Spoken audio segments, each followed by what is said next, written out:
Bienvenidos al análisis bíblico para esta semana. Durante esta temporada hemos estudiado los diferentes tipos de conflictos que hay en este mundo y en nuestras vidas.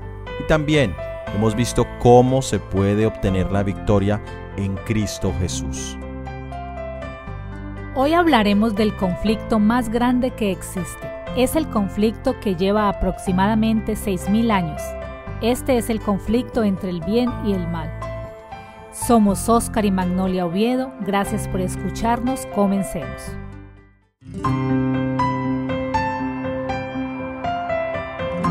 Primero vamos a ver el origen del conflicto. Para ello vamos a leer en el libro de Ezequiel, el capítulo 28, los versículos 14 y 15. Tú, querubín grande, protector, yo te puse en el santo monte de Dios. Allí estuviste, en medio de las piedras de fuego te paseabas. Perfecto eras en todos tus caminos, desde el día que fuiste creado, hasta que se halló en ti maldad. Aquí nos habla de un querubín protector. Este querubín es un ser muy especial que aparece en el lugar santísimo en el templo de Dios. Esto lo sabemos del santuario terrenal, el cual era una copia del santuario celestial. En el lugar santísimo estaba el arca del pacto, y sobre el arca estaba el propiciatorio donde habían dos querubines. Lucifer, antes de su caída, era un querubín protector. Podemos preguntarnos, ¿qué protegía? Él era el protector y defensor del fundamento del trono de Dios, es decir, su ley, esa ley de justicia y amor. Pero Ezequiel nos dice que su perfección cambió el día en que se halló en él maldad. ¿Qué es maldad? ¿Cómo podemos definirla? La maldad es injusticia, perversidad, es la violación de los principios de la ley de Dios, del Decálogo. Lucifer se rebeló contra la ley que él mismo protegía y defendía. Y esto debe ayudarnos a ver que su odio siempre será contra las leyes de Dios y contra todos los que quieren guardarlas. Pero él no fue el único que se rebeló. Apocalipsis capítulo 12 nos dice que 1/3 de las huestes angelicales también le siguieron. Su argumento para ganar el apoyo de ellos fue: podemos ser santos, podemos ser perfectos, sin la necesidad de obedecer o de someternos a Dios y a su ley. ¿Has escuchado ese argumento antes? Por supuesto que sí. Se repite en el mundo secular. Se dice mucho, yo no necesito creer en Dios, obedecerlo para ser bueno. Pero también se repite en el mundo religioso. No necesito guardar el 4º mandamiento para ser santo, para ser perfecto, para ser un hijo de Dios. De esta manera ya hemos visto quién es el originador del conflicto, Satanás. Ya hemos visto cuál es su objetivo, es pisotear la ley de Dios expresada en su santa ley. Y ya vemos la estrategia que él utiliza, que se puede ser bueno, se puede ser una buena persona, sin necesidad de obedecer totalmente a Dios. Ahora miremos la reacción de Dios ante la rebelión de Lucifer. Una pregunta que muchos nos hemos hecho es: ¿por qué Dios no destruyó a Lucifer en el momento de su rebelión? Tal vez eso hubiese evitado toda la destrucción que se ha generado hasta el día de hoy. Pero Dios es omnisciente, es decir, que Él sabe el final desde el principio. Y lo que estaba siendo cuestionado era la sabiduría del gobierno de Dios. El haber destruido a Lucifer no hubiese resuelto el cuestionamiento. ¿Qué se hace cuando hay un conflicto? ¿Una diferencia profunda entre dos personas? Se busca un juez, alguien justo que pueda hacer una evaluación objetiva y dar un dictamen. Ese principio lo encontramos en Deuteronomio capítulo 19, versículo 17. Pero en este caso las dos partes eran Dios y sus fieles seguidores en el universo, y Satanás y sus seguidores. ¿Quién podría ser ese juez o jurado? Leamos en el libro de Ezequiel capítulo 28, versículo 17. Se enalteció tu corazón a causa de tu hermosura, corrompiste tu sabiduría a causa de tu esplendor. Yo te arrojaré por tierra, delante de reyes te pondré, para que miren en ti. Aquí nos está hablando del papel que la raza humana jugaría en el juicio de Satanás y de los ángeles caídos. Leamos también en 1 Corintios capítulo 6, versículos 2 y 3. ¿O no sabéis que los santos han de juzgar al mundo? Y si el mundo ha de ser juzgado por vosotros, ¿sois indignos de juzgar cosas muy pequeñas? ¿O no sabéis que hemos de juzgar a los ángeles? ¿Cuánto más las cosas de esta vida? Y leamos también en el libro de Apocalipsis capítulo 20, versículo 4 al 6. Y vi tronos, y se sentaron sobre ellos los que recibieron facultad de juzgar. Y vi las almas de los decapitados por causa del testimonio de Jesús y por la palabra de Dios, los que no habían adorado ni a la bestia ni a su imagen, y que no recibieron la marca en sus frentes ni en sus manos, y vivieron y reinaron con Cristo 1000 años. Bienaventurado y santo el que tiene parte en la primera resurrección. La segunda muerte no tiene potestad sobre ellos, sino que son sacerdotes de Dios y de Cristo, y reinarán con él 1000 años. En ambos pasajes se nos habla del objetivo o misión que Dios tiene para los salvos. Este propósito no surge después de la caída de la raza humana, sino desde el mismo principio. Esto nos permite entender por qué el deseo de Lucifer de hacer caer en rebelión y pecado a la raza humana. Hasta aquí vemos que el conflicto entre el bien y el mal parece estar siendo ganado por el mal. Logró tener seguidores en los seres celestiales y ahora hace caer la raza especial que Dios había creado con un objetivo especial. ¿Qué haría Dios ahora? Leamos en el libro de Génesis capítulo 3, versículo 15. Y pondré enemistad entre ti y la mujer, y entre tu simiente y la simiente suya. Esta te herirá en la cabeza y tú le herirás en el calcañar. El conflicto entre el bien y el mal había tocado a la raza humana. Y tú, mi hermano y hermana que me escuchas, muy probablemente también has sido tocado y afectado por el pecado. Pero Dios nos promete en Génesis capítulo 3, versículo 15, que la solución al pecado no está en nosotros mismos, sino que está en Cristo, nuestro Salvador, quien es el único que puede vencer al mal y a su influencia sobre nosotros. Como parte de este plan, Dios nos dio una copia del santuario celestial para que allí pudiésemos entender de manera visual y práctica todo el conflicto y cómo podemos recibir la victoria.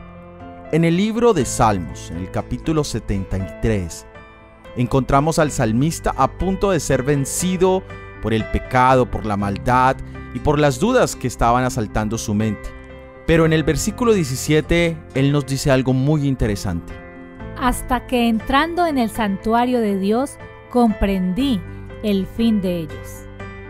Como en toda guerra, hay muchas batallas que nos pueden dejar confusos, perplejos. Muchas veces miramos a nuestro alrededor y no podemos entender completamente por qué suceden ciertos eventos en la vida. Esta era la situación del salmista. Él mira a su alrededor y no entiende dónde está la justicia de Dios, por qué están sucediendo ciertas cosas a su alrededor. Pero aquí nos dice que cuando entró en el santuario, es por eso que el santuario es la herramienta básica para todo cristiano, para poder comprender como él dice allí. La pregunta es, ¿has encontrado tu bendición en el estudio del santuario? ¿Has podido experimentar la victoria en tu vida a través de las verdades que se presentan en el santuario? ¿Te has apropiado de la obra intercesora de nuestro sumo sacerdote en el santuario celestial? Dentro del santuario también encontramos la agenda de Dios, donde mostraba la misión de nuestro Salvador Jesucristo. Leamos en el libro de Apocalipsis capítulo 12, versículo 10. Entonces oí una gran voz en el cielo que decía: ahora ha venido la salvación, el poder y el reino de nuestro Dios y la autoridad de su Cristo, porque ha sido lanzado fuera el acusador de nuestros hermanos, el que los acusaba delante de nuestro Dios día y noche. La victoria en el conflicto entre el bien y el mal ya ha sido obtenida y está en la cruz del Calvario.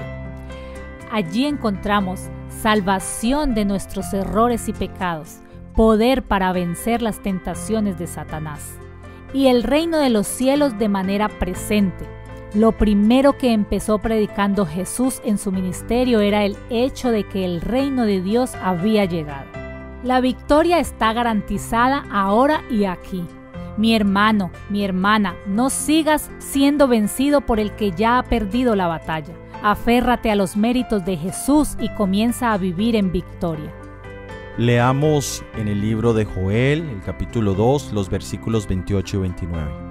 Y después de esto derramaré mi espíritu sobre toda carne, y profetizarán vuestros hijos y vuestras hijas, vuestros ancianos soñarán sueños, y vuestros jóvenes verán visiones. Y también sobre los siervos y sobre las siervas derramaré mi espíritu en aquellos días. Si esta profecía del profeta Joel halló un cumplimiento parcial en los días de los apóstoles, estamos viviendo en un tiempo cuando se ha de manifestar aún más evidente esta profecía en el pueblo de Dios. Él derramará de tal manera su espíritu sobre su pueblo, que éste se convertirá en una luz en medio de la oscuridad moral, y se reflejará una gran luz en todas partes del mundo. Ojalá aumentara nuestra fe, para que el Señor pudiera obrar poderosamente en su pueblo. Y ha llegado el tiempo cuando debemos esperar que el Señor haga grandes cosas para nosotros. Nuestros esfuerzos no han de flaquear ni debilitarse. Hemos de crecer en la gracia y en el conocimiento del Señor. Antes de que sea completamente terminada la obra y termine el sellamiento del pueblo de Dios, recibiremos el derramamiento del Espíritu de Dios. Ángeles del cielo están en nuestro medio. El presente es un tiempo de preparación para el cielo, cuando debemos caminar en plena obediencia a todos los mandamientos de Dios. El cierre final de los eventos de este mundo está encima de nosotros. Ya hemos empezado a ver los cambios mundiales que marcan el comienzo de cosas que nunca se han vivido. ¿Cuál es nuestra esperanza presente? Leamos en Primera de Tesalonicenses capítulo 4, versículos 16 y 17. Porque el Señor mismo, con voz de mando, con voz de arcángel y con trompeta de Dios, descenderá del cielo. Y los muertos en Cristo resucitarán primero. Luego nosotros, los que vivamos, los que hayamos quedado, seremos arrebatados juntamente con ellos en las nubes para recibir al Señor en el aire. Y así estaremos siempre con el Señor. Por tanto, alentados los unos a los otros con estas palabras. La segunda venida de Jesucristo es el evento glorioso que todos nosotros debemos estar esperando. Pero vendrá el tiempo cuando será demasiado tarde para buscar a Dios, y he estado pensando cómo nos sentiremos cuando se haya terminado el tiempo de prueba y hayan finalizado todos los trabajos de nuestra vida. ¿Seremos contados en esa oportunidad entre sus siervos fieles? ¿Qué sucedería si en ese momento oyéramos la voz de Dios diciendo, hecho es? Los que desean vencer deben esforzar al máximo cada facultad de su ser. Deben angustiarse sobre sus rodillas ante Dios en procura del poder divino. Cristo vino para ser nuestro ejemplo y para hacernos saber que podemos ser participantes de la naturaleza divina. ¿Cómo? Habiendo escapado de la corrupción que está en el mundo por la concupiscencia. Satanás no ganó la victoria sobre Cristo. No holló con su pie el alma del Redentor, no tocó su cabeza, aunque lastimó el talón.